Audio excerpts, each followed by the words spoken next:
আমাদের দেশে বর্ষাকাল মানে রোমান্টিকতা না, বরং হাঁটু পানির ট্রাফিক জ্যাম। একদিকে বর্ষার ছন্দ, অন্যদিকে নাগরিক জীবনের অচল দশা। ঢাকার বৃষ্টির পর রাস্তায় চলতে গেলেই বোঝা যায় শহরটা ভেনিস হওয়ার চেষ্টা করছে।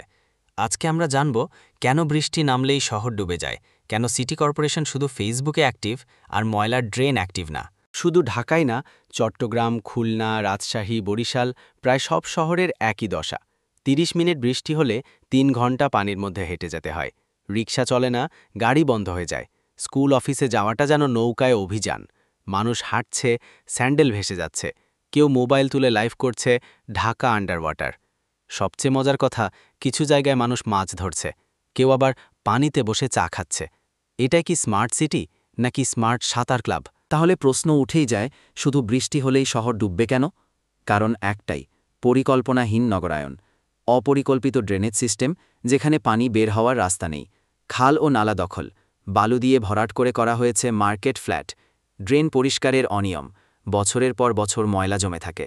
রাস্তা নিচু, ড্রেন উঁচু, তাই পানি নামার চেয়ে উঠেই বেশি। মজার ব্যাপার কি জানেন? কাগজে কলমে সিটি কর্পোরেশনের সব খাল পরিষ্কার করা হয় বছরে 2 বার, কিন্তু মাঠে গিয়ে দেখা যায় খাল তো খুঁজেই পাওয়া যায় না। তাহলে আসুন এবার দেখি সিটি কর্পোরেশন কি করে।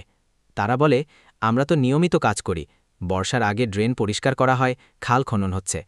বাস্তবতা কি? ড্রেনে ঢাকনা খোলা, ভেতরে কাদামাটি আর প্লাস্টিকের পাহাড়।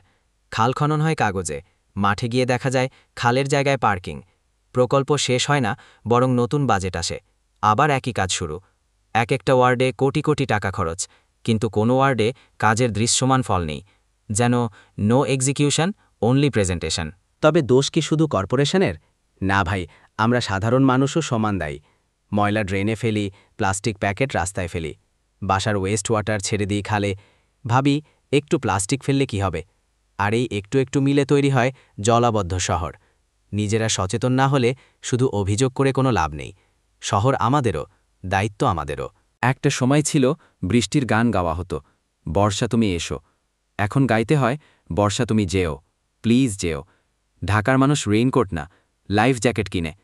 কেউ কেউ বলছে আসন্ন নির্বাচনে প্রতিশ্রুতি হবে, এই ওয়ার্ডে আমরা ব্রিজ দেব, কারণ এখানে রাস্তায় হাঁটতে হলে সাঁতার শিখতে হয়। কেউ বলছে শহরে ড্রেন না খনন করে তরুণদের জন্য পুকুরে ফ্রি সুইমিং ট্রেনিং দিলেই ভালো হয়। বৃষ্টি থামবে, শহর শুকাবে, কিন্তু এই বারবারকার সমস্যা আর কত? সরকার, স্থানীয় প্রশাসন, সিটি কর্পোরেশন সবাইকে সমন্বয় করে কাজ করতে হবে।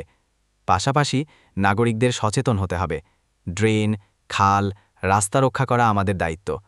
না হলে সামনের দিনে হয়তো নতুন ফেসবুক চ্যালেঞ্জ হবে।